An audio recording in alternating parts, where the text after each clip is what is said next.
We're giving you an update on NC Moves 2050, NCDOT's long-range multimodal transportation plan. Since the fall of 2019, we were able to refine the strategies and actions through meeting with subject matter experts, our public input survey, where we received over 15,000 surveys, and we converted it into 8 different languages. We was able to address unclear definitions as well as actions and strategies that overlapped each other.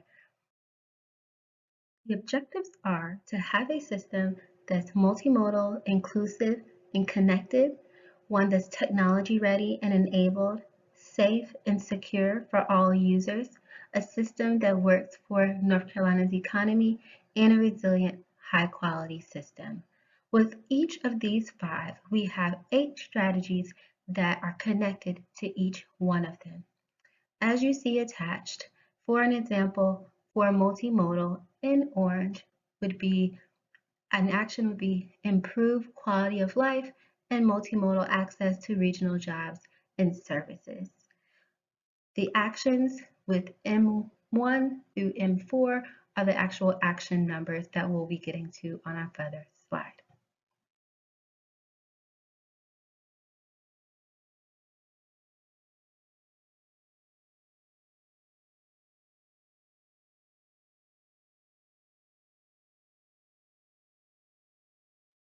The actions have been divided into 3 tiers. Tier 1, the next 10 years, Tier 2, the next 20 years, then Tier 3, the next 30 years. These actions were divided up into the 3 different tiers based on the timing for deployment when it comes to how much DOT is ready, the experience we have available, as well as support. It also depends on the risk level as well as resources and partners involved.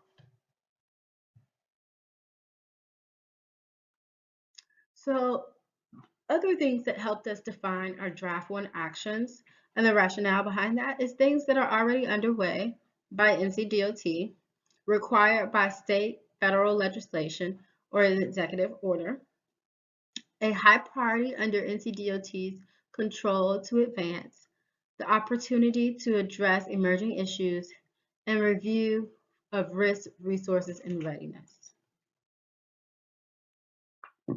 So we have 15 Tier 1 actions, and as you see, they cover all of our 5 objectives. And so some of the actions that we have would be conduct a statewide vulnerability assessment of transportation users with mobility challenges, or identify and prioritize multimodal transportation improvements that enhance system performance and reliability. Then we have our Tier 2 actions, which are for the next 10 years, which we actually have 6 of those.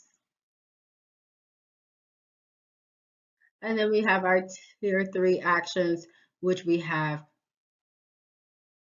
9 of those. 10 of those, which covers the next 30 years. Our public comment period will start on October 9th and close on November 9th. During this time, you will have time to review the draft report that is available at ncmoves.gov, as well as take our survey that gives us feedback on our actions that we've recommended. We have developed an implementation plan to help us track, report, and communicate progress on our different actions. Each action will be assigned to a modal division within NCDOT. We will work with our modal divisions, planning partners, and statewide agencies in order to accomplish our goals. Profile sheets have been created to help aid the implementation process.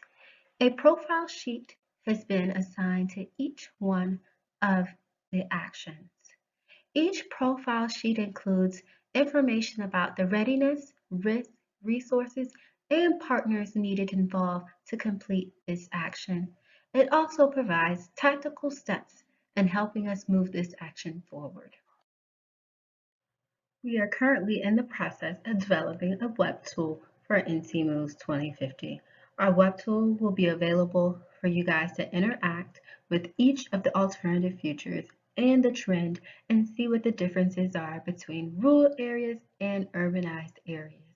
This web tool will be available after the plan is adopted. And again, stay involved. NC Moves 2050 plan is in its public comment period from October 9th to November 9th, and we will be going for adoption to the Board of Transportation in December of 2020. If you would like to follow us, please follow us on Facebook, Twitter, and Instagram. And if you would like to find out more information, visit ncmoves.gov. And remember to stay involved and be a voice and a champion